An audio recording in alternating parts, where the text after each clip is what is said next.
Hola guys, okay, hari ni posting yang lain daripada lain hujan hari ni, hujan pun kita reda nak pergi satu tempat.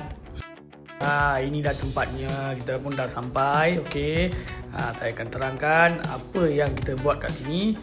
Lepas tu saya akan bagi detail lah tempat ni. Okay, kita pun dah sampai. Fox Dry Raincoat menyelamatkan kami. Okay, pilihan makanan sangat menarik guys, boleh tahan lah. Okay, selalu orang ingat cendol saja, tapi memang pilihan banyak dan sedap-sedap, bersih. Okay, layanan yang sangat mesra. Okay, layanan yang sangat mesra. Anda boleh pilih apa yang anda nak dan ada macam-macam cendol guys, macam-macam cendol. Kami try cendol special. Okay, ada cendol durian pun. Alright, so memang sedap. Kita pun makan dengan berselera selepas ride. Okay, selepas makan anda boleh juga cross melintas untuk dapatkan view pantai dan laut lah. Okay, laut, relax-relax kat sana. Saya rasa malam pun lagi cun.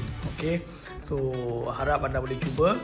Tempat ni dekat Pontian. Okay, Pontian Cendol Boy Pontian memang recommended sangat. Siapa yang belum sampai boleh try tempat ni lah. Alright, so saya akan letakkan detail semua. Anda cubalah. Kalau anda rasa berbaloi, share lah posting ni. Itu saja, saya Bos Kevin. Ciao.